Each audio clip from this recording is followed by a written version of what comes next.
the worst thing that ever happened to me is I went north past Maniwaki, which was about as far north as I had ever been before, which is north of Ottawa.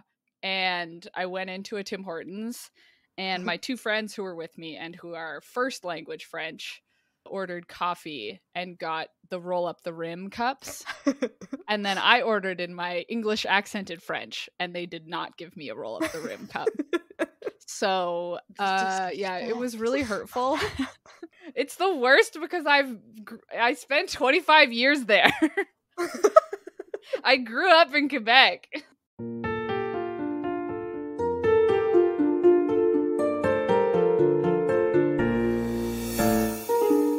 Hello, and welcome to another episode of Midlight Crisis, a real podcast hosted by three grown-up biologists revisiting books from our teens, and it's totally cool.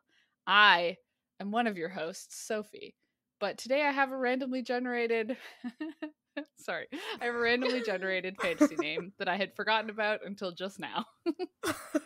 And my name for today is Wilboo Birdsword. Wow.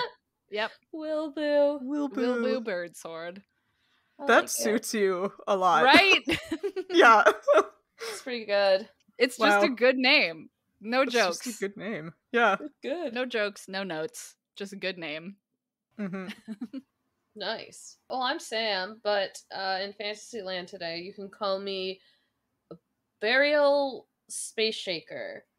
Burial? Whoa. Oh boy. I don't know if I Space said Shaker. that right, because it has two I's in it. So it's Burial. Bariel. So Bariel. Bariel Space Bariel? Shaker. Wow. Dang. Bariel. Yeah. I like I'm gonna go with Space Shaker. Bariel Space Shaker. Space Shaker is really good. Yeah. It's like Yeah. similar Shaker. to Poseidon being Earth Shaker. But Yeah. you're like But in one space. level up. Hells yeah. But Neptune? Hey. Anyway, Yeah. podcast is done. Anyway, I'm also here. My name is Hannah, but for the purposes of today's podcast, you can call me by my randomly generated fantasy name, which is not in the slightest bit overdramatic. My name is Cast on Deathwings. Whoa! Damn. Right? Wow. Right? Deathwing is a WoW character. Is it? Is Yeah. it actually? It's a big fiery dragon machine man thing. Oh. Yeah, I Deathwing love is all of that. rad. Also a bad guy, I guess. I said that's fine. that. It's okay. I Cast believe he on got Deathwings. cast down into the maelstrom, so you can keep the name. Excellent. Was he cast on Deathwings? Wow! Yeah, I guess so. Hey. No one.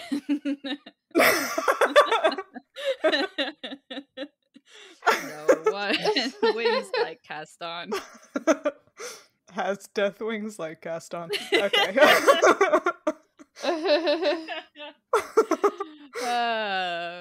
What a good Disney movie that would be. Anyway, Spooky.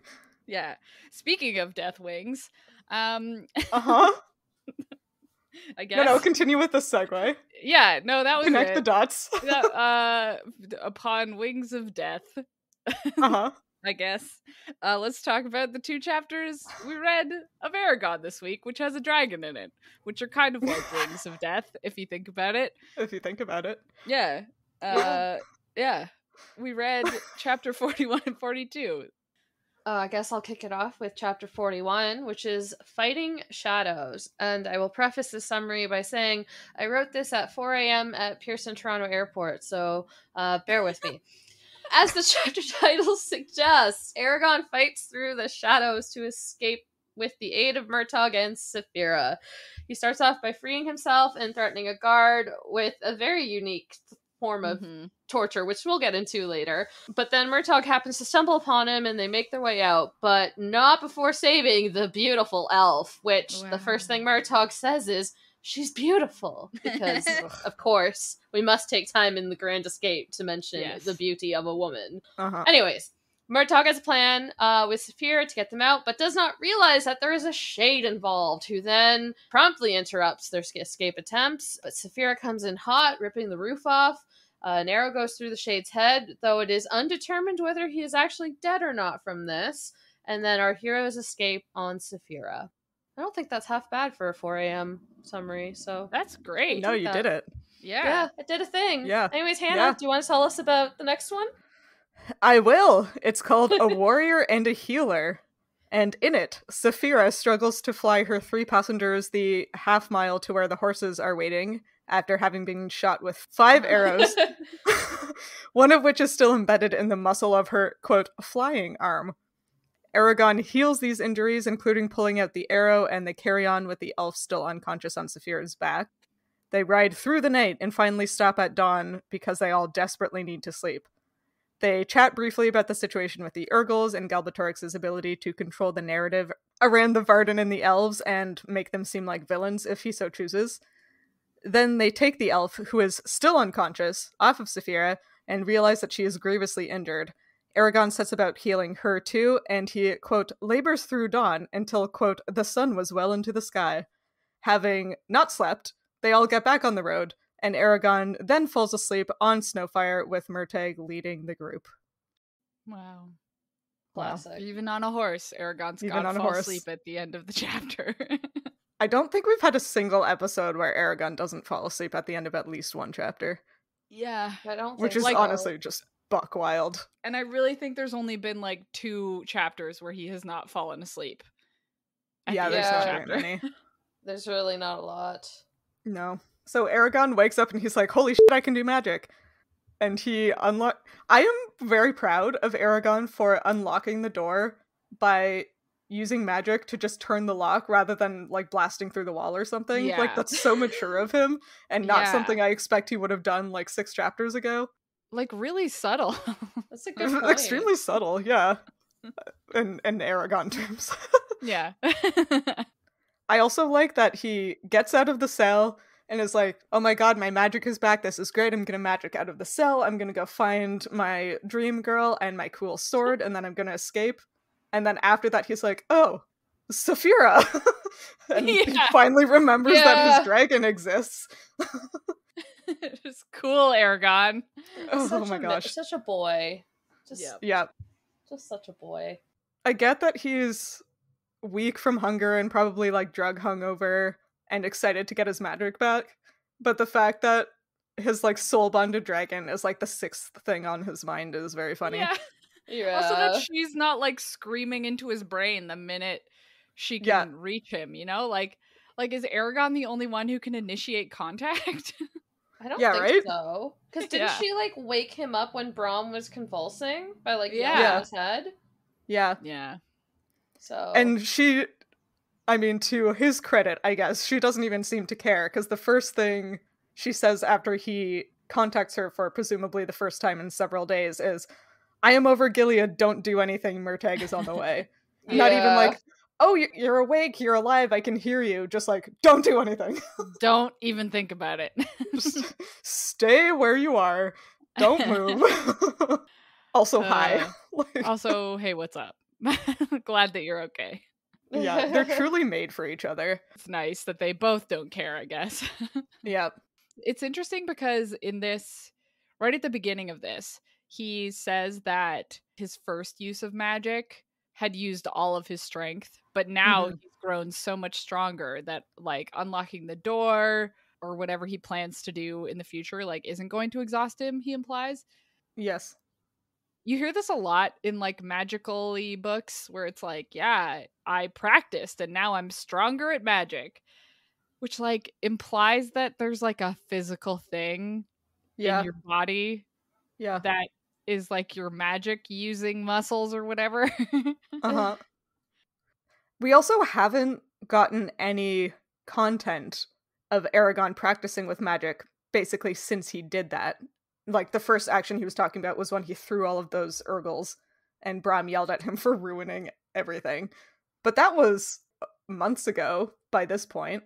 Because it does mention that like Braum had been teaching him, right, the ancient tongue. So I just sort of assumed that was practicing.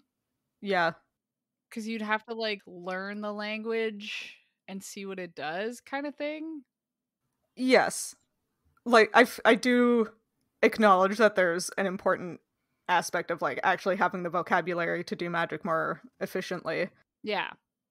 But other than him saying that he has been learning words and, like, practicing moving things around and whatnot, we haven't yet had a description of what practicing with magic entails. Like, Yeah. is it just Eragon, like, sitting in a clearing, making Throwing a rock rocks. float over and Yeah. over again? And, like, does he just do it for longer every time? Does he use bigger rocks? Like, does he try using different words? Like, how do you train magic in this universe? Paulini, tell me. Tell me. Yeah, is it sort of like, you know, if they encounter like a tree across the road, would Brahm have like made him move it with magic, you know? Yeah. Or Yeah. is it more the case that like, well, you can't use magic because Galbatorix might feel it or whatever? Yeah. You know? We just don't know. We just don't know. What we do know is that Eragon's so good at it now. Uh-huh. Yeah, he's fighting 6 soldiers with magic in the hallway, and then a mysterious bearded man shows up and also fights the soldiers from the other side. And surprise, surprise, it is Murtagh wearing a fake beard, which they just have, I guess. Yep. Probably from when Eragon was having increasingly elaborate disguises as he was trying to like sneak into all those prisons. Did they like accumulate a tickle trunk of costumes? Like... Yeah, he and Brahm were just like cutting their hair pretty regularly to turn into like fake beards and mustaches. Gross. Gross. Yeah, it's like kind of gross to think of. Also, like, how did they magic the hair into a beard? Ugh. Just glue. Oh, I was thinking glue, yeah. Yeah, just glue it. Spirit gum. They found that somewhere. Yeah. That's true. That's fair. Just sap. Uh-huh. Yeah, it's funny that Eragon's like, wow, this mysterious, like, Saphira says Murtagh is on the way. And then Eragon's like, wow, this mysterious man who's incredibly good at shooting arrows. It's like, who could it be? I wonder. I mean, you know, I get so confused when my friends suddenly have beards. Yeah. It makes them impossible to recognize. Or like every time I put on my glasses or take them off, you're just like, wait, where did Sophie who's go? This? What's Superman? going on? Is that Clark Kent? It's me. Clark Kent. It's just me. Yes, this was fun because Eragon's like, wow, it would be so silly of me to fight 6 people at the same time, and then Murtagh shows up and fights 6 people at the same time. I mean, Murtagh is just far more competent than Eragon. Yeah. Far more. Again, yep. Another great main character. I forget, have we established they're the same age, or is Murtagh older? Murtagh is slightly older. Yeah. Okay, but not much, right? Like a couple years, I think, yeah. Yeah, and then they go into this wild questioning with almost torture scene. Yeah. Where, Eragon threatens to like take a grain of sand or like a small rock and turn it hot for 20 years and embed it in this guy's stomach so that it slowly burns its way down to the ground through his body. Like, what the hell? Wild. Where did he get that idea? How did he even think of that? Yeah. Like, how... Like, that sounds like the way, when I was reading it, I'm like, this is something out of, like, some psychotic villain's head. Like, that's, like, a whole kind of torture that, like, a 16-year-old boy should not be able to think of. Yeah, like, it's not like he has the internet. Like, right? Are people in Carvajal telling, like, gruesome torture stories, or did Eragon literally come up with this excruciating, slow torture on his own? Like, that's concerning. It's quite disturbing. I bet it's Brahm's fault. It's probably somehow. Brahm's fault. Yeah, if you ever need to threaten someone with torture, threaten to put a scalding grain of sand in their stomach for 20 years. Like, yeah. Oh my god. But, like, really intense. What would be the perfect temperature for a grain of salt to be in a stomach that it wouldn't burn through the stomach lining until 20 years? Like, this is what got my brain thinking. See, I think the point was that it would take 20 years to get from stomach to bottom of foot. Yeah. Yeah, but that's my point. Like, what would the temperature be? Yeah, 20 years is a long time. 20 years is a long time. I mean, maybe he would use magic to, like, set a timer. Yeah. I mean, maybe. He'd have to say, like, a whole paragraph. Yeah. Especially because his vocabulary is still pretty limited. He'd have to, like, equivocate a lot and define what he's saying. Yeah. But, like, as soon as it, like, pierced through the stomach, like, that would kill the person. You wouldn't even be able to, like, get it through the foot, because then acid would start leaking out of the stomach, and then you'd go into sepsis, wouldn't you? I mean, I don't know that you'd go into sepsis because it would cauterize, you know? But you think it would that But fast? it would create an ulcer. Isn't that what an ulcer is? When you have, like, a hole in your stomach? Or is it just a pit in your stomach? But, it's like, a literally. pit. It's Okay. like a bleeding sore, like a canker sore in your stomach, right? Yeah. That sounds terrible. Like, It I does think sound it would make terrible. a hole, and then the edges would be cauterized. But by the stomach heat. contents The would stomach still leak contents into would the body still- cavity, Yeah. Yeah. which is a problem. Yeah, but I don't think it would be like infection though. But something would certainly kill you. Something would happen. Yeah. Something bad would happen for sure.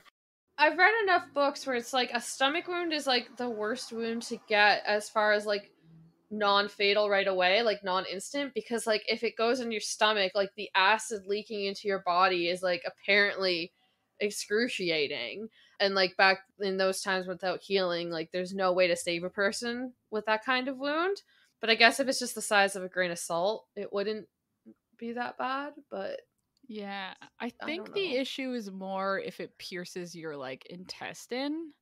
Mm. Because then Yeah. the idea is that your intestine has like obviously like fecal matter in it. And then if that gets into a wound, you're like guaranteed infection. So like an intestinal, like, because people get, what are those where it doesn't close over? Fistula. Fistula, yeah. Oh yeah. Okay. So yeah, like you can get a fistula, which is to the outside, I guess. I don't think it has to be. I don't think it has to be. I guess. That's I don't- weird. I don't know enough about... None of us are. None of us know biologists. anything about humans. No.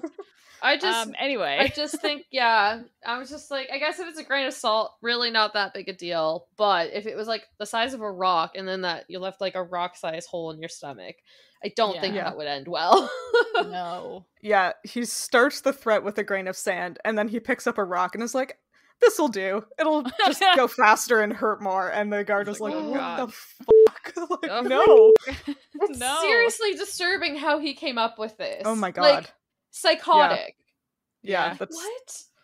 exceptionally unpleasant. I thought my like 3 a.m. brain or whatever was like misreading it. I literally had to read it like 4 times because I was like this can't be right. Nope, it's correct. It's right.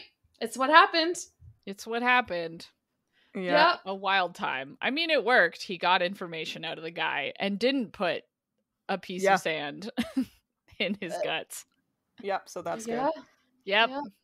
And then there's like tonal whiplash where we have this, again, incredibly gruesome torture threat to Murtagh and Eragon trying to escape together with the like, how are we going to get out of this without being noticed? We're not dialogue exchange. And then Eragon hiding under a table and like running across the room to steal some bread and beer from a different table and going back to like have some snacks under the table while Murtagh is in another room getting his weapon. Like, Like it goes what? straight from thriller to comedy. Yep. It's true. It was rather amusing. I also like how it was like he drank 2 glasses of beer and that's what like quenched his thirst. And I was just like, right? Okay, I get that it probably felt good at first, but turn it definitely into not the there. liquid that you needed. Yeah, I know, right? It's like, the best thing for when you're dehydrated. Beer. I mean, obviously. Isn't olden times, isn't everything ale? That's a good point, because all the water will kill you if you don't ferment it first. Okay, fair point. Still, though, like, what the hell? What the hell? A very important moment. Yes. Right before that happens. I guess Eragon didn't want to leave. Murtagh had to go get all of his stuff because Eragon was like, nah, I found this hot lady. Yeah. Oh my God. I'm not going anywhere without her. No. But a funny thing is that she like collapses when they break her out. Yeah, she doesn't even get a line. She just passes out She instantly. just passes out immediately, probably being like, wow, Eragon, he's so hot. And then Oh my she God. passes out. Yeah. But she smells like freshly crushed pine needles. Yeah, what the What the hell? Which I'm guessing is like an elf thing. Yeah. You know, they're all foresty. They live there, you know, Yeah. elves. But I did want to look up what made the pine smell. Okay. Just to see what's up with that. Mhm. Well, so pine, the smell of like pine sap, I guess, is from like a terpene, which I think we've talked about in an episode before, and I don't remember why. But terpenes are Cool. like I guess just like a chemical compound made by most plants. Like pretty much any plant smell is a terpene, Okay. and they're used in chemical dissuasion. Dissuasion? Is that a word? I think so. I think so. Okay. Insect repellent, basically. And pinene, oh yeah, it's called pinene, which is so Of course original. it Is the specific one for pine trees. At least it's easy to remember. At least it's easy, yeah. Pinene, yeah, is specifically thought to be used as insect repellent. And I just think that's fun that like an elf that might probably lives in like a very insect heavy area would produce something that repels insects, you know? That's a great example of good biology, I would say. Yeah, I love it. Yeah, that's fantastic. Yeah. Do we think this was an intentional or an accidental No. one? I don't care. Okay. I just like that it's true. That's fair. I feel like this is in the same category as a lot of our Twilight stuff, where it was actually extremely good, but probably by accident. Yeah. I agree. And I think like, because I think squalene is a terpene or a triterpene. I don't know what the difference is. So isn't squalene from sharks? Exactly. So like animals can produce terpenes. Okay. As I was well. like, what? So it doesn't mean that she like evolved from a tree, is what I'm saying. That's good. That's not what I was taking away from that, but I'm glad you clarified. Yeah. Yes, Wouldn't the it be fun if, evolutionary like... line for elves is trees. Yeah. Again, very Orson Scott Card, Speaker for the Dead. It would be, wouldn't it? It would also be fun if like they sort of like poison dart frogs if they just like ate pine trees or whatever, and like use the terpene themselves. You know? Oh, so do you think the elves create their own terpene, or is it a consequence of their diet, like the frogs? Great question. If only Christopher Paolini could answer it for us. Well, I'm guessing because she seems like she's been in captivity for a while, she's probably producing it herself. Ooh, that's a good point. That's a great point. I like that argument. Yeah. Because I can't imagine the Empire is feeding her like elf trees. She's probably also getting whole onions. Yeah, probably. Yeah, whole onions covered in Ambien. Yeah, which I will refuse to get over still. Still so many days later. Although I did tell my friend today, again, because I'm not over it, I was ranting at her about this stupid prison meal of bread, cheese, and an onion. And she was like, oh, it's just a deconstructed sandwich. And that kind of tipped things on their head for me. I was like, oh, well, when you put it that way. Rude. How dare. How dare, honestly. Yeah, no, I like that argument because, they're probably not just being like, here, we brought you the branch of a pine tree, your natural food source. Yeah. Okay, so we can add that to our short list of elf biology so far. They live a long time. They have pointy ears. They produce pinene. Yeah. I'm assuming whatever we said about vampires living forever is how elves live forever. Yeah. Something telomeres. Something like that. Something. Telomeres. Yeah. Maybe they're evolved from lobsters. Yeah. That makes perfect sense to me. Wow, she was beautiful. Her big claws were just so stunning. Okay, well, when you mentioned the pinene, it made me think of one of my favorite organic molecules, which is crustacyanin, Oh. which is it's a protein, but it's the protein that makes crustaceans blue. Whoa. So they called it Crustacyanine. crustacyanin. Yeah. It's like, It's all right right, there in yeah. the name. Yeah. It's just right there. I love when Anyway. it's just the word. Oh my gosh, it's my favorite. What's the terpene in pine trees? It's pinene. Pinene, Don't worry, obviously. we got Yeah. it. Anyway, so Saphira is somehow involved in this escape attempt that Murtagh has devised because he keeps asking Eragon to talk to Saphira for him. And then my favorite, like, comedy moment of these 2 chapters is Murtagh trying to, like, reassure Eragon, like, no, there's a plan, like, we're gonna sit tight and Saphira will come to us. And Eragon says, you don't understand, there's a shade here, if he finds us, we're doomed. And then there's some more dialogue, and Murtagh says, let's just hope the shade doesn't find us. And the shade says, I'm afraid it's far too late for that. And I was like, oh, love that. Love that. Always such a good scene where they're like, we have to make sure so-and-so doesn't find us. And then so-and-so is right there listening. Oh, Immediately there. Yeah. it's good every Yeah. time.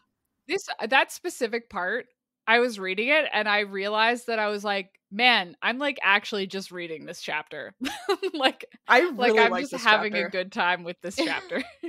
I've read it 4 times. Granted, partially that's because we kept moving our recording time. Yes. But still, I read it 4 times and I enjoyed it every time. So Yeah, it's a good chapter. it is a good chapter.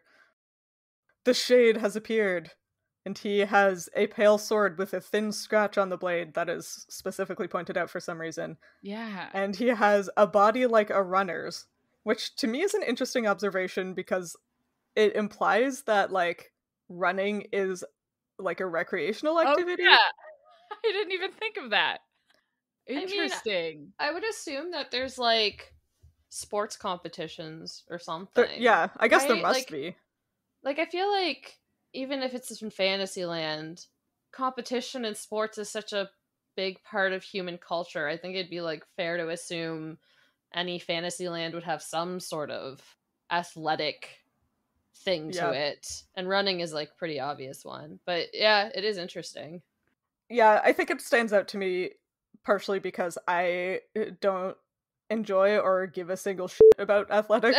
So when it came up, I was like, oh, weird, there's athletics in this fantasy, but like you said, that it does make sense. Well, in a lot of fantasy or like similar medieval period fantasy specifically, I guess, runners are like message runners. Yeah. You know, do like, they literally like, run? A runner to the castle or something, you know? And so maybe it's like a message runner instead of like a athletics thing, because they would be running all over a city, you know? But then that's true. Again, how would Eragon know what like a city message runner looks like? That's a good point. He read it in a book after he learned how to read in Tyrim, probably. Yeah, he saw one in Tyrim. He saw one guy, and he was like, okay, well, now I know. Now I know what a runner looks like. Yeah, this is what runners always look like. That was my cat. I was like, what is that? I heard that. Yes, you heard the jingle bell. The little jingle. My cat has a jingle bell on her. Oh. Anyway, yeah, I like it better thinking that, like, people just run for fun in this medieval time period where food is scarce and yeah, right? Yeah. They have to do all of their work. It's all like physical work. Yeah. To get food. And some guy's like, let me just go for a jog. You know what is even funnier? Thinking that the shade does this. He's like, well, I have to go murder Eragon, but first, I'm gonna go for my morning jog. Puts on his little sweatband, jogs around. Just gotta squeeze in a tight 5K first. Yeah. Even better. Yeah, it's so good. Puts on his Jordans. Goes for a run. His AirPods. His magic Eragon pods? No, that's his Eragon pods. Oh no. Yeah, for sure that. Once again, anyway. I'm pleased by how practical Eragon is being here. They like encounter the shade, and Eragon's like, well, I can't hold him off for very long, but he can't kill me, so Murtagh, you go figure out a way out of this, and I'll just as long as possible try to hold this guy off, even though I know I can't win. And I was like, that's very mature of you. Yeah. Wow, your 16th birthday made a real change. Big changes. I mean, he keeps going a little bit back and forth between immature and mature, Yeah. but I will give him, he's made some smart decisions this chapter. Yeah, I feel like he is certainly oscillating, but he's like moving towards maturity. He's growing visibly up! so, which is good. Aww. Yeah. It's like actual visible character development, which it should not be surprising in the book, but apparently my expectations are on the floor. Are low. Accurate. He really took to heart when Brom was like, "You are an idiot." Yes. He's like, "I must not anymore." Uh-huh. He also took to heart when Brom told him, "You will die if you fight a shade," because Eragon goes to fight the shade and he's like, "Man, I'm gonna die." Yeah. Yeah, it's kind of wild that, like, you know, Brom is a dragon rider who defeated Zarok, or not Zarok, that's the sword name. What's the guy's name? Morzan, yeah. Yeah. And, like, Eragon was able to beat him, but somehow the Shade is, like, not even finding it difficult. Like, it says the Shade is playing with him. Yeah. That's kind of wild. I mean, Brom, I assume, was not at, like, the height of his powers anymore. Like, he was super old, his dragon was dead. Yeah. He's probably fair. Not in his prime anymore, but still, Average. like, this Shade is extremely good. Compared to, what did Eragon says? He trained with a master of the blade, Brom, as if we've forgotten. And also with Murtig, who was a deadly swordsman. So he, like, lays it on pretty thick that, like, Eragon has trained with the best sword fighters in the land, but it's still not enough to even give him a fighting chance against the Shade. Yeah. And I mean, I guess that's fair because the Shade is a Twilight vampire, so... It's true, yep. He's inhumanly fast and strong. Yeah. Twilight vampires can punch the moon out of the sky, so... That's true. And count all of the bugs. Yep. I've forgotten about that. I don't know why that's the thing that I remembered. You can identify a fish by its splash. Oh my god, a really useful skill fighting a dragon rider. Anyway. It seems like in this universe, though, like, the Shades are very rare. Like, it doesn't seem like people really know how to fight them because they're pretty rare. Yeah. And Eragon's also, like, severely weakened from being... From having a concussion, being drugged, and then starving and dehydrating himself for days. And then further dehydrating himself with beer. But by drinking beer. Oh my god. Yeah. Classic. Also, hey Sophie. Did you notice the swear that Eragon uses in this fight against the Shade? Oh no. Does he... Hellfire! Oh no! Hellfire! Does hell exist? Thus implying the existence of hell? It was one thing when it was hell grind. Yeah. That wasn't 2 L's though. Yeah, no, this is... Hellgrind is hell. Implication, this is explicit. This is explicit. Hellfire. Oh my god. Hellfire. The fires of hell. Kat, you have to stop jingling your bell. Aww. She's itching. Totoro is our 4th host. Yeah, today she's joined us. Yeah, I didn't even notice that, but now I'm mad about it.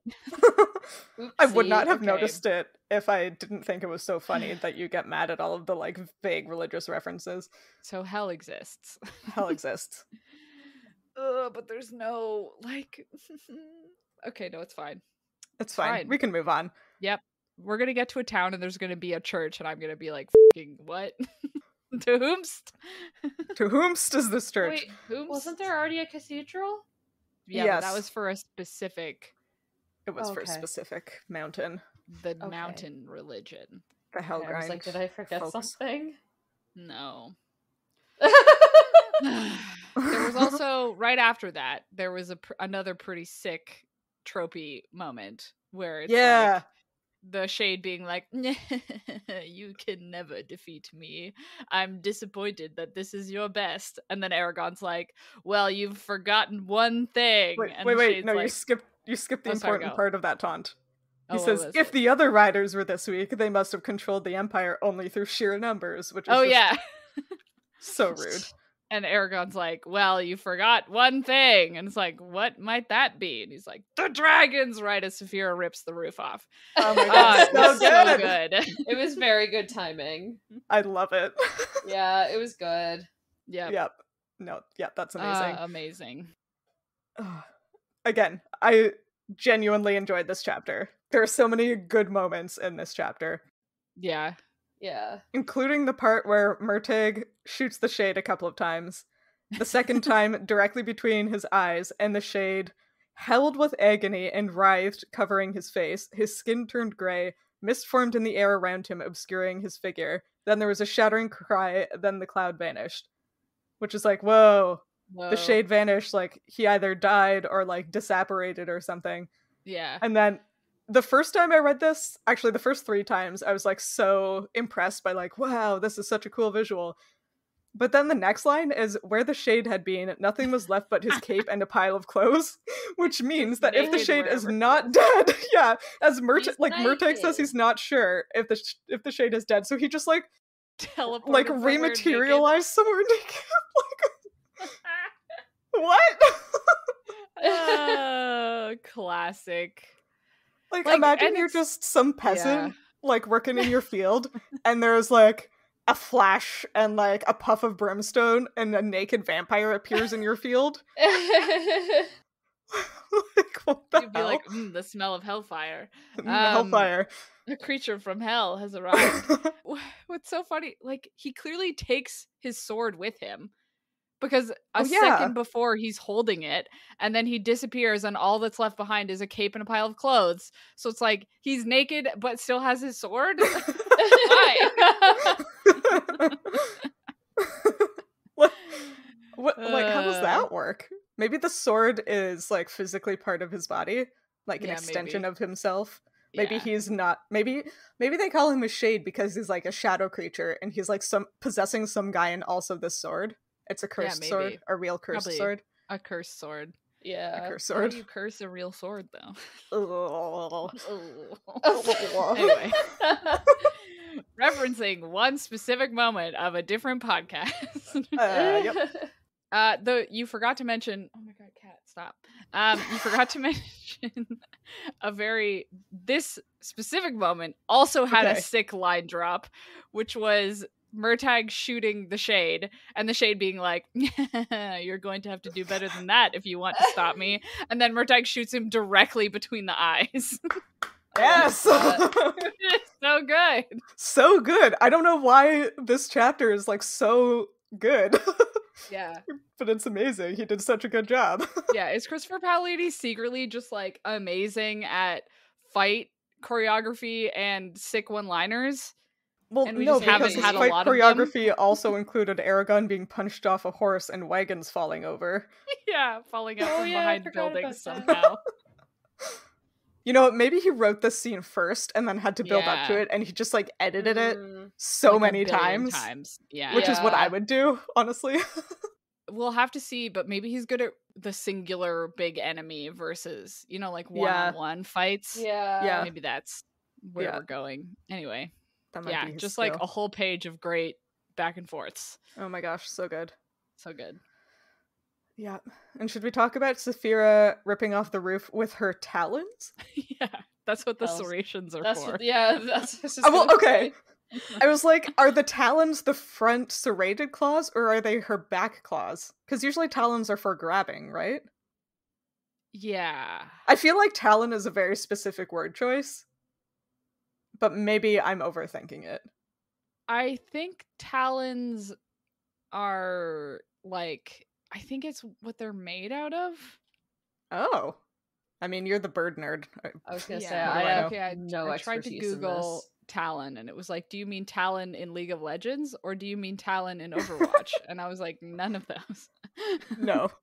You need talon disambiguation anatomy. I think a talon is like birds only. Yeah. Because lizards have claws. Lizards have claws. This might be totally incorrect because, again, not hugely a bird person, but I associate the phrase talon with specifically the like grasping claws that birds of prey have. Yeah, I think that's true because I think like dinosaurs still have claws, but I think the one hooked claw on a dromaeosaur might be a talon. And is a dromaeosaur like a velociraptor? That kind Yeah, of hooked claw? dromaeosaur. How do you? I don't even know. Dromaeosaur? Listen, I read it a lot. Let's. Oh, it's a sickle claw. Never mind.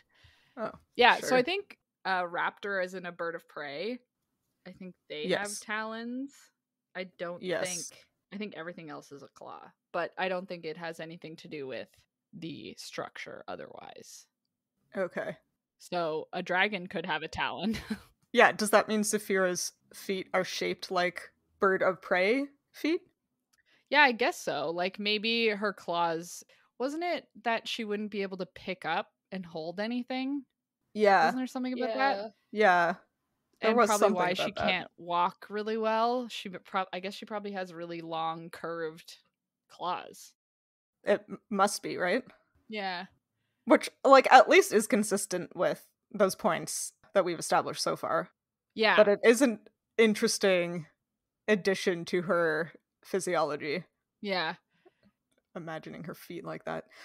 Because that implies that she hunts with her feet, right? Because Yeah.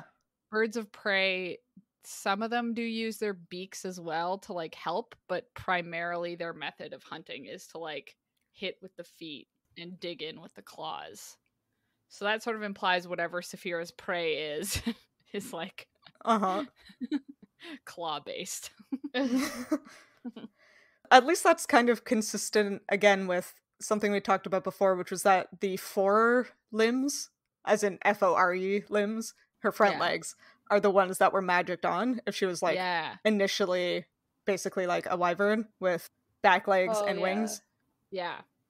Because if you're going to be like a gigantic bird of prey raptor style predator, oh true, then that makes sense. Yeah, that does make sense. And then they probably would make the front ones also long and curved and serrated. Since they're for the fighting. Yeah. So no wonder she can't walk. That would be so awkward. Man, imagine if you were like the elves and you showed up and you're like, we're gonna war with these dragons that have back legs and wings. They can't hurt us. And then you just show up one day to war and they have like a whole new set of limbs that they use to punch you to death. Built-in knives, like yeah. They have new knife hands. They have knife hands. They can grab you. They can cut you in half. Yeah. Yikes.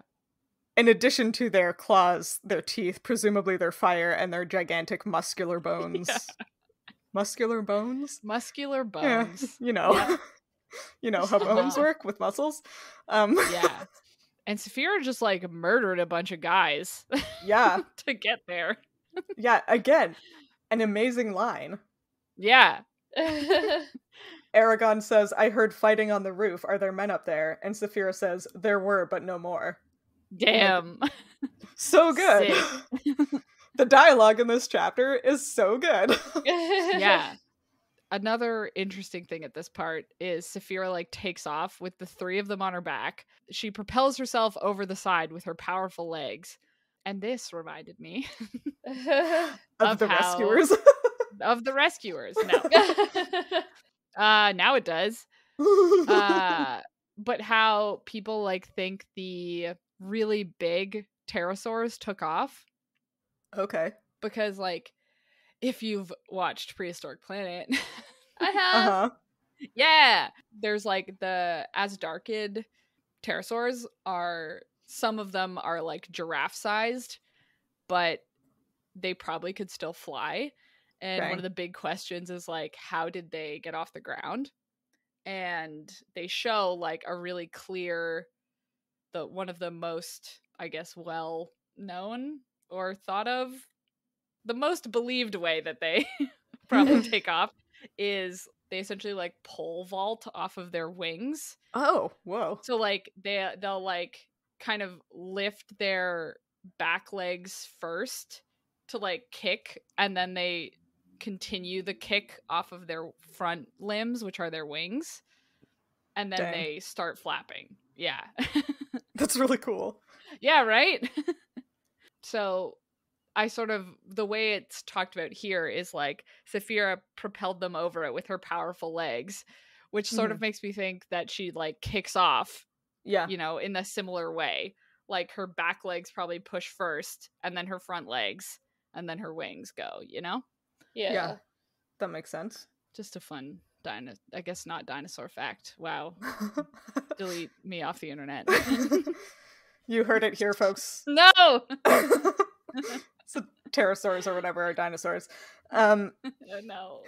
I was imagining it like the albatross that I referenced a moment ago, which are incredibly clumsy on land and have to like run to get their speed up before they can take flight, which is hilarious. Oh my god. Or it was either like that, or you know how when a rabbit is really excited, they'll just be sitting there and then they'll like jump straight up in the air and just like bam, and then like take off. Yeah. I was also kind of imagining that. Like she just like popcorns up into the air and then is flying away. And then it's gone. So your idea is much more realistic. Sure. But mine have better cartoon value. Yeah. So like who's really winning here? Who really won? Okay, but speaking of giraffes and flying things the size of giraffes, Sure. I have a really good segue into something that we talked about last episode that I didn't have time to get into that time, but I really want to talk about it now, which is that I did math to figure out how big Saphira is. Oh my god. Based on a line in our previous episode. I know I'm like going back into chapters that weren't this one, but I'm too delighted to not do it. How the tables have turned. I know, right? It is I doing the math now. It's not Sophie who did it before, and not Sam who actually has a math degree, but me, the idiot who can't do math. So, in one of the previous chapters, Eragon mentions that at 6 months, Saphira's exposed fang is as big around as his fist. Okay. And we do happen to have a visual reference of Saphira on the cover of the book. So I used the measurement of the diameter of my own fist, the drawing of Saphira on the front of the book, and a couple of assumptions and comparisons to come up with what may be a reasonable size for Saphira, except it contradicts with some of what is said in this chapter, because in this one she can fit into a building, and that does not seem correct. Okay. So, I assumed that Eragon's fist is about the same diameter around as mine, and that the picture of Saphira on the cover of the book is more or less proportionate to what she is actually. Yeah. And then I assumed that her overall like quadruped body proportions are similar to a horse, and then her like wing and body proportions are similar to Ichi, the dinosaur with wings. Oh my god, exciting. So, based on the length of her fang on the cover compared to the size of her head, and then using that in proportion to a horse's body size, Saphira is probably at the shoulder about 13.6 meters tall. I was going to say 3. Yeah. Okay, yeah, no, I misspoke. 13.6 meters. Okay. Which seems big. Do you want to know some things that are about 13.6 meters? Yeah, I would love to. For example, a brachiosaurus, 2.5 giraffes, or a 4-story building. 2.5 giraffes. 2.5 giraffes.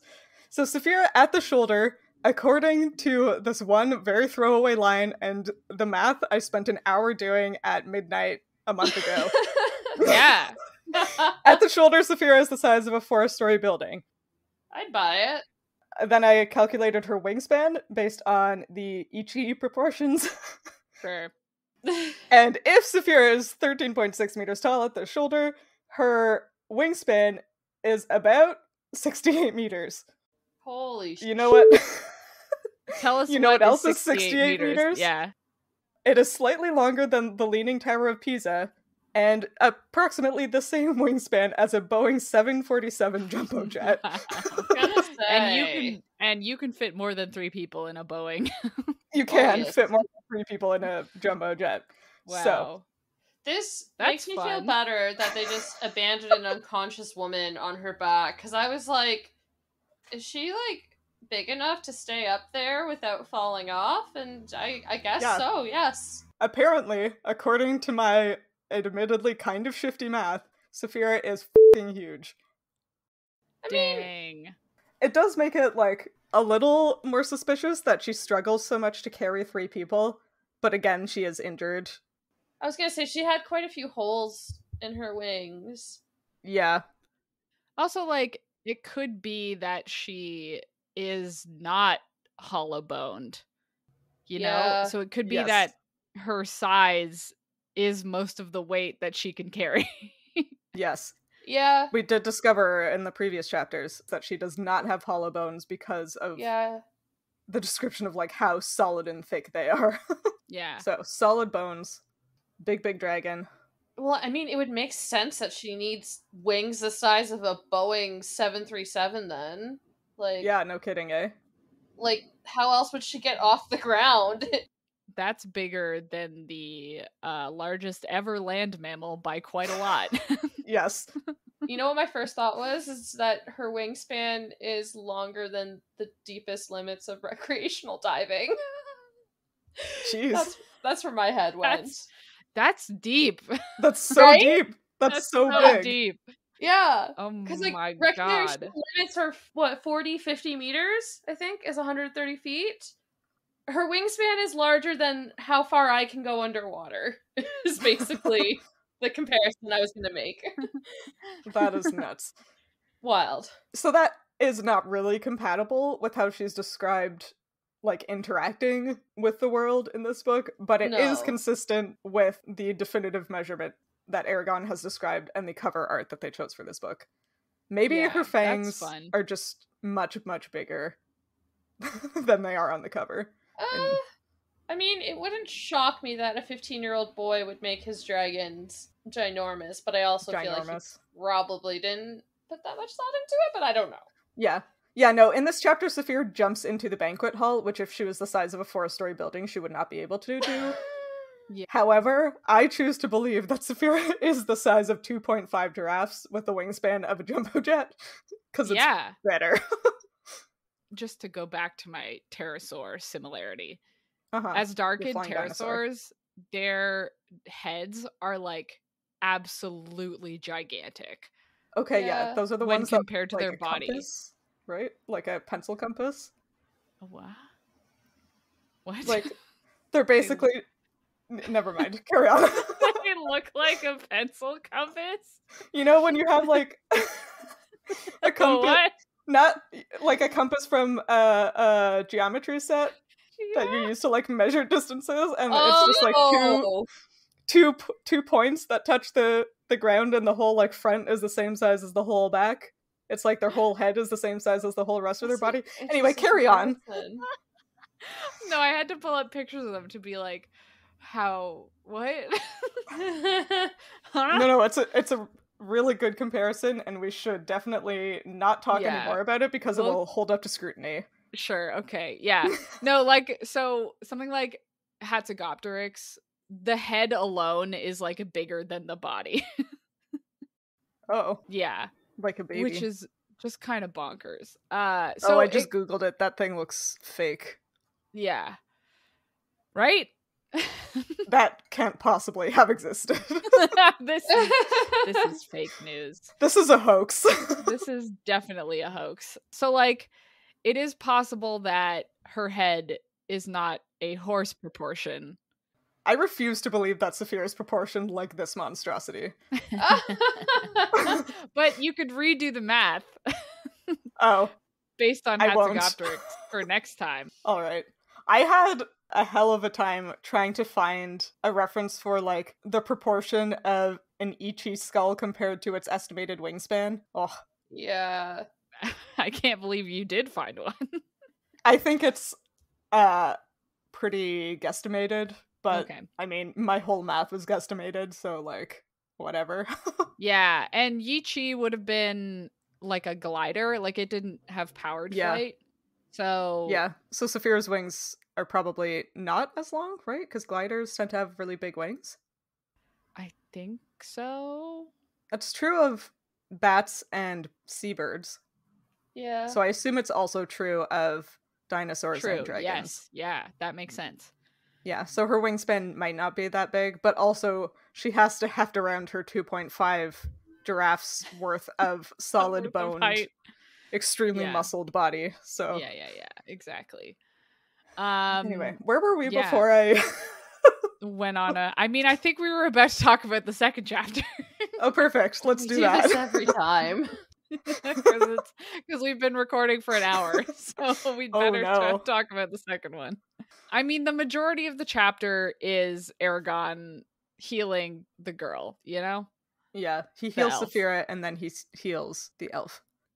Yeah. I mean, while we're talking about Saphira anatomy, at least this chapter did confirm that her wing is like a limb, because it says, oh yeah, there was an arrow embedded in her flying arm. So it is just an arm. It's just an arm with a thin membrane. Yeah.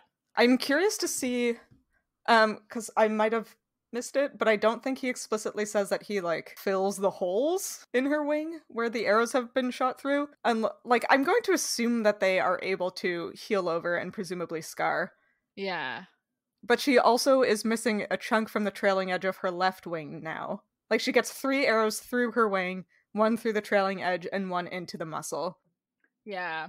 I guess I'm interested in that trailing edge thing specifically because I am a whale biologist, and a lot of whales are identified individually by nicks in the trailing edge of either their dorsal fins or their caudal fins, their tail. So they can heal, like whales, maybe also dragons, but whales can heal like injuries to their skin with scars, but they can't heal injuries to like cartilage or edges of things and like fill in those gaps. Oh. This is just kind of a long way for me to say. I'm curious to see if it comes up that Saphira is going to have a ragged edge to her wing in the future. That's all. Yeah, I get the sense that when healing with magic, it goes away. Just like, as though it didn't happen. Yeah. That's what I assumed as well. Yeah. Yeah. I think this one specifically stuck with me because a hole to me is like smaller and more easily filled in than like a missing chunk of body. Yeah. But again, I'm probably reading too much into it, as we do on this podcast. As is the goal. Yeah, I was mostly worried that like, I was like, wow, that's a problem, because I know with bat wings, if they get damage to the membrane, it can like tear more, you know, because it's like stretched so tightly that it's like, oh. But then it was like, oh, Eragon healed it. And I was like, okay, yeah, I guess that tracks. Yeah. And she didn't have to fly that far with those injuries, which is good. Anyway, while Eragon pulls out the arrow that's in her muscle, he like tells her to brace herself and asks Murtagh to hold her wing down. And Saphira, embracing herself, rips up an entire tree and holds it in her jaws like a... I laughed. Yeah, like a period show man with like a leather strip in his mouth. Yeah. But also I was like, how would she have known to do that? Right? Yeah. And also like, why? Why? Why? Why though? I guess to stop herself from roaring? Yeah, but she hasn't shown herself to be outwardly vocal, and that wouldn't stop her from like screaming in Eragon's head. That's true. I thought it was to stop her biting either of them. Yeah, I was wondering maybe that too. Like, we talked in one of the previous episodes about how she has, like, teeth as sharp as a magic sword that might fit into, like, sockets in her jaw or, like, line up with her other teeth, and, like, maybe if she clenches her jaw too hard, she could hurt herself with her teeth. Yeah, maybe. I don't know. Anyway, she twitches when Eragon pulls the arrow out hard enough to hit Murtagh in the chin and knock him over, which is kind of funny. Which is a good time. I don't know, it's just kind of funny. Yeah. What a good time. Poor Murtagh. Just getting beat up. Yeah. I think this was the first time in a chapter that anyone speaks directly to Saphira. Yeah. Yeah. Because Murtagh, like, is talking to Eragon with Saphira standing right there, and he's just like, yeah, it was great. She helped me do, and then he's like, sorry, you were the only reason we could do this. And it was like, oh, wow. Right? That's so someone respectful. Not even Braum did that.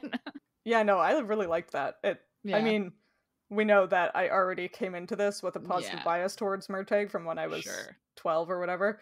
But this definitely, like, made him go up in my estimation. Like, he's treating her like a person and not just like an animal, which is, Yep. again, like you said, more than anyone else has done.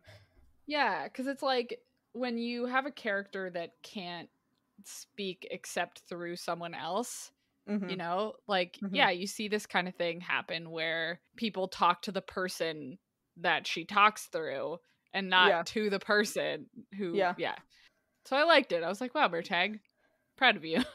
Yeah, right? A good moment. And this elf is super f***ed up. Oh my gosh, yeah. Again with the like brutal torture imagery. Ugh, Yeah. awful. She's been like tortured to the brink of death numerous times or something like that, right? Yeah. Mm-hmm. Wild. She's like covered in burns and scabs, and she's been branded. Yeah, Which is- bruises, Ugh, cuts. Yeah. real rough. And of course, Real while rough. Eragon is like, oh man, I gotta heal this elf, he's like slowly, trying to like respectfully take off her shirt and heal her Yeah. gruesome, torturous wounds. And as he's doing this, and he's like exhausted, doing all of this magic, and he's like, damn, but this elf is hot though. Yeah. It's like, Classic. like, Can't really? forget that she's beautiful. It's like she's unconscious and grievously injured, and you're taking off her clothes and being like, Dang, though. So hot. God. I don't really have anything to say about that. I just don't like it. Yep, that's fair. Anyway, I'm gonna change the topic to something that I do like, sort of, which is, Sure. again, Christopher Paolini affirming that, like, Eragon and Murtagh are such good bros, and they're, like, Such BFFs. bros. They're, such good friends, will go into prison to try to rescue each other, etc. And, like, there's this line that's, like, really reaffirming their sense of brotherhood. It's like, I would love to see that. I would love to see a scene of them, like, hanging out. Rather than just being told that they get along really well, it would be nice to see a scene of them hanging out and, like, getting along and talking about hunting or whatever, rather than just being told that it has happened. Yeah, because the line is like, wow, you risked your life to rescue me. I couldn't have escaped on my own. And then it was like, it was more than that, though. There was a bond between them now, welded in the brotherhood of battle. And, like, that could have been replaced by, like, Murtagh being like, we're in this together, like... Yeah, it didn't have to be so explicit. He could have been a little more subtle with it. Yeah. Or just, like, again, told it in a scene rather than in a piece of Eragon's internal monologue. Yeah. Which, I mean, it's a lot harder to write a scene that illustrates Murtagh and Eragon are, like, extremely close now and have, like, reaffirmed their bond through this dramatic escape attempt. Yeah. I get that that's way harder, but it's also way more interesting to read. Yeah. I also guess they can't possibly risk us thinking they could be in love. I mean, that already happened. And I already went there. Yeah. Yeah, they're not in love. They're clearly in love. Only best friends. They're brothers. Oops. Oops, spoiler alert. The other fun thing about this chapter is, I guess, so the implication here, I don't know that this has been specifically implied elsewhere, but that the Urgals are a race endemic to this land. Yeah, I think we've talked about that before. Yeah, but like, I went to the inheritance wiki. Oh my god, Sophie! I just wanted to confirm if they were like, what is it in like Lord of the Rings? They were made right by Saruman, I think. Or Sauron. Right? Saruman made the Uruk-hai. Right. Okay, what? And Sauron. I don't know what the difference is between Sauron and Saruman, or orcs and Uruk-hai, so this is nonsensical to me. Uruk-hai are the ones who are like, meat's back on the menu. They're half human, half orc. And orcs are like just orcs. Do you remember that scene with all the mud and them coming out of it? Oh, yes. Yeah. Those are Uruk-hai. Yeah. So, is the mud the human or the orc? Great question. It's the womb. The womb, it's the of womb. the orc. And I assume it's assumed, I think, that Saruman used magic to do the cross, but I'd have to look that up to confirm it. I don't really want to know. Yeah, Actually, that's now fair. that you mention it. I'm not gonna look it up right now, but just in case someone wants to like cancel me on my Lord of the Rings knowledge, I'm not 100% sure on that. Yeah, just qualify it and then you can't be canceled. Exactly. Nope, that's how it works. Yeah, because like the line here is just like when they're talking about, oh, Galbatorix can maybe twist it so that it makes it sound like the Varden and the elves are the bad guys. And he and the Urgles are just trying to like, the Urgles have been misunderstood this whole time. And I'm just like, yeah, that's with the orcs, you get the sense that like they were made just to do this. Yeah. And it's like, what were the Urgles doing before, you know, humans and elves came to Alagasia? Yeah. Do they have towns? I thought that was a really interesting line. Again, this is a spoiler for later books in the series, saying that the Urgles have been misunderstood all this time. Because I'm pretty sure that is literally the case. Yeah. I feel like in one of the later books, Eragon meets Urgles and learns about their culture and their language and their society. And they have all of that. They're not orcs. They're not like manufactured to be weapons. They're just like a people who have different cultural norms than humans.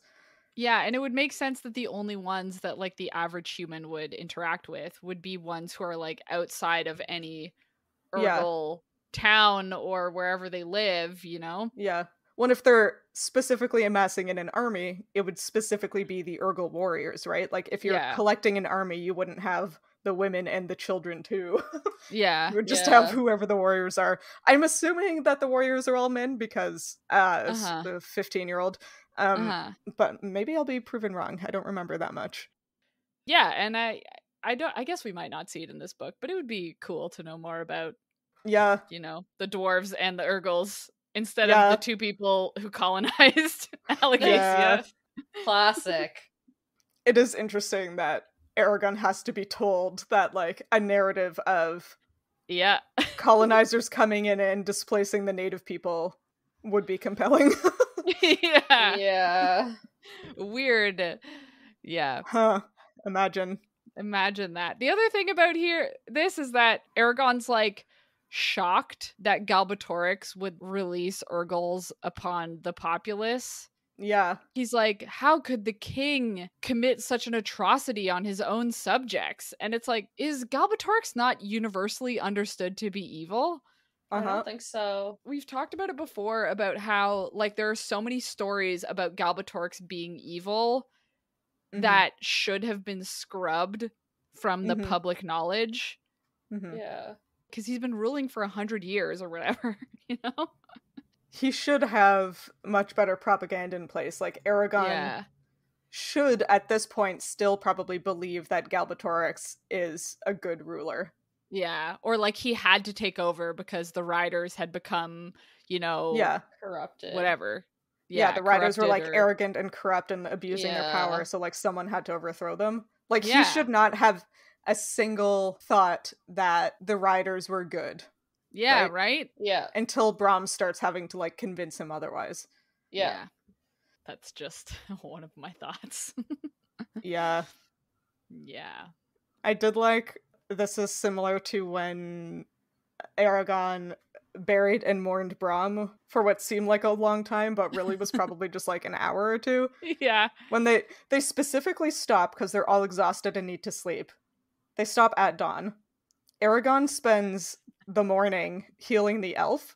None of them sleep, and then they start going again. Perfect sense.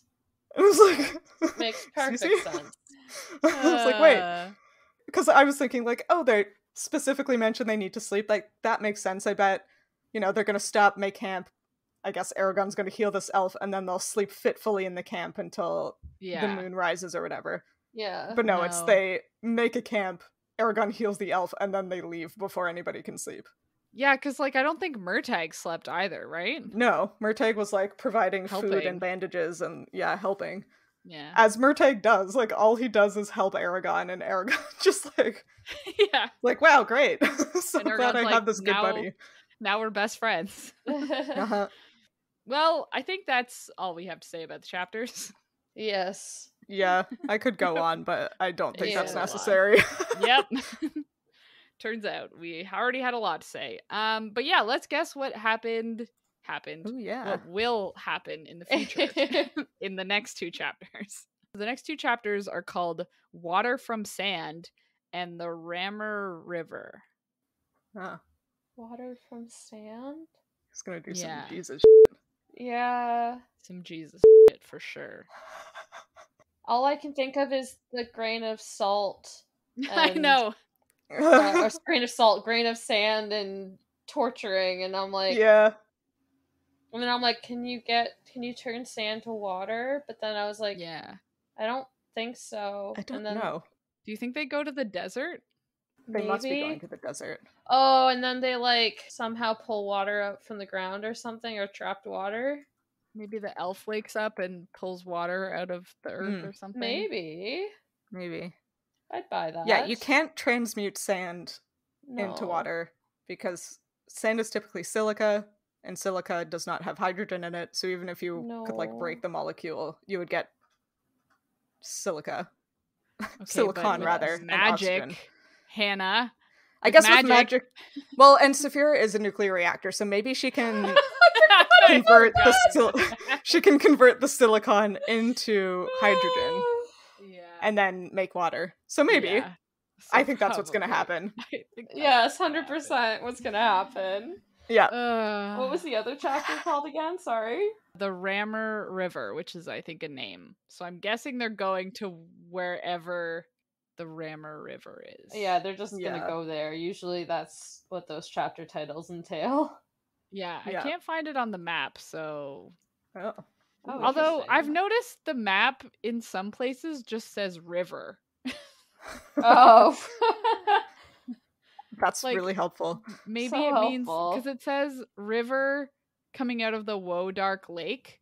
So maybe it means that it's the Wodark River. Oh, maybe. Anyway, very confusing map. I don't know where the Rammer River is though. It's interesting that they might need to make water from sand and then immediately go to a river. Yeah. It's probably just going to be one of those like fast track travels where like he skips like 2 weeks, they're all of a sudden in the desert and like dehydrated, and then probably another 3 weeks they figure out how to do it, and then they're at a river or something like that. Yeah. It appears that there's only one river between Gilead and the desert, if we assume that's where they're going because of the sand. But then the river would come before the desert, so never mind. So, exactly. So I guess maybe they do something in between Gilead and the river. I think whatever it is, it has to do with the elf waking up, right? The elf has to wake up in the next chapter, I think. Yeah. She's been unconscious for so long. I'm surprised she's not dead. Yeah. Like, even just of dehydration. Yeah. Anyway. But yeah, let's talk about what else we've been reading. It's been a while since we recorded. But I finished all of the Percy Jackson books. Oh my god. They're so good, you guys. They are really good. Man, House of Hades is so good. It's like my really favorite. Good. It's top 10 books for sure. Wow. It's so good. Anyway, such a good series. And then I also read another great book called The Last Days of the Dinosaurs, which is a nonfiction about the day that the asteroid hit at the KPG, I guess, extinction that killed all the dinosaurs. And the book it's so cool because you always hear like, and the asteroid hit and they were all dead. But the book is set almost like a narrative, the day the asteroid hits and then what happens after it hits. And then it does like, or a month, a year, 100 years. Oh. 1,000 years, 1,000,000 years. And it's really cool. It's a really cool setup to a book. Yeah. It's really good. Who wrote that? Riley Black. Okay. Let me just add that to my TBR. Yeah, she's amazing. I've read some of her other books, and honestly, it's the only nonfiction book that I've picked up and like haven't been able to put down. Dang. You know? Because it's like very narrative. Anyway. So that's, I mean, I also read Every Heart a Doorway, which surprised me, but it was good, but it was much more gory than I thought it would be. Oh. That's all I've read.